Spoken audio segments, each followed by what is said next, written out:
महाराज बोले, हे ऋषियों, जिसने पहले समय में इस व्रत को किया है उनका इतिहास कहता हूँ, ध्यान से सुनो। सुंदर काशीपुरी नगरी में एक अत्यंत निर्धन ब्राह्मण रहता था। वह भूख और प्यास से बेचैन हुआ नित्य पृथ्वी पर घुमा करता था। ब्राह्मणों से प्रेम करने वाले भगवान ने ब्राह्मण को बड़े दुखी देख करके बूढ़े ब्राह्मण का रूप धारण करके उनके पास जाकर के आदर के साथ पूछा, हे ब्राह्मण, नित्य दुखी होते हुए पृथ्वी पर क्यों घूमते हो? यह सब मुझसे कहो, मैं सुनना चाहता हूं। ब्राह्मण बोला, मैं निर्धन ब्राह्मण हूं, भिक्षा के लिए पृथ्वी पर घुमा करता हूं। भगवान, यदि आप इस दरिद्रता का दूर होने का कोई उपाय जानते हो तो कृपा करके कहो। वृद्ध ब्राह्मण बोले कि देखो, भगवान सत्यनारायण जी मनोवांछित फल देने वाले हैं, इसलिए हे ब्राह्मण, तुम्हें तो उनका पूजन करना चाहिए,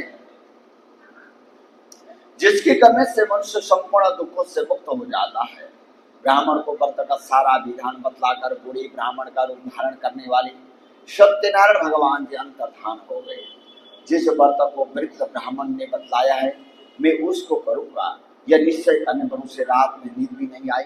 वह प्रातः काल उठा और सत्यनारायण भगवान के व्रत का निश्चय करके भिक्षा के लिए चल पड़ा, और उसको भिक्षा में बहुत धन मिला, जिससे बंधु बांधवों के साथ उसने सत्यनारायण भगवान का व्रत किया। इसके करने से वह ब्राह्मण संपूर्ण दुखों से छोड़कर अनेक प्रकार की संपत्तियों से युक्त हुआ। उस समय से वह ब्राह्मण हर महीने व्रत करने लगा। इस तरह सत्यनारायण भगवान के व्रत को जो करेगा वो मनुष्य संपूर्ण दुखों से छूट जाएगा। इस तरह नारद जी से नारायण जी का कहा हुआ यह व्रत मैंने तुमसे कहा। हे ब्राह्मणों, मैं अब और क्या कहूँ? ऋषि बोले, मुनीश्वर, इस संसार में इस ब्राह्मण से सुनने के बाद किस किस ने इस व्रत को किया, हम यह सब सुनना चाहते हैं। इसके लिए हमारे मन में बड़ी श्रद्धा है।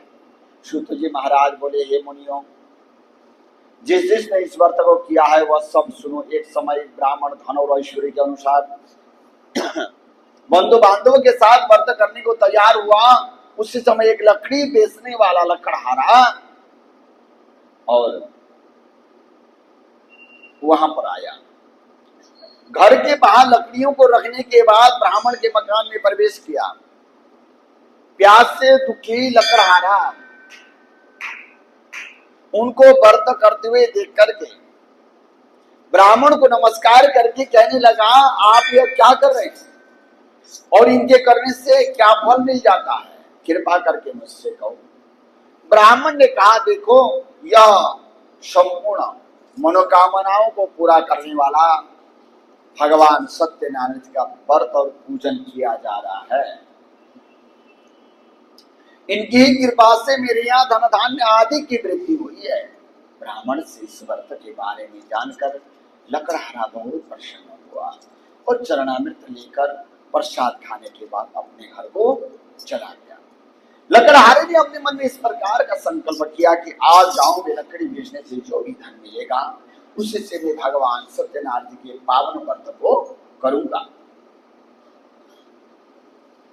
यह मन में विचार करके वह बूढ़ा आदमी लकड़ियां अपने सिर पर रखकर जिस नगर में धनवान लोग रहते थे वह ऐसे सुंदर नगर में चला गया।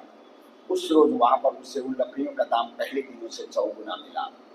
तो वह बूढ़ा लकड़हारा दाम लेकर और अति प्रसन्न होकर पक्के केले की पूरी, शक्कर, घी, दूध, दही और गेहूं का आटा इत्यादि सत्यनारायण भगवान के व्रत की कुल सामग्री को लेकर अपने घर को चला गया।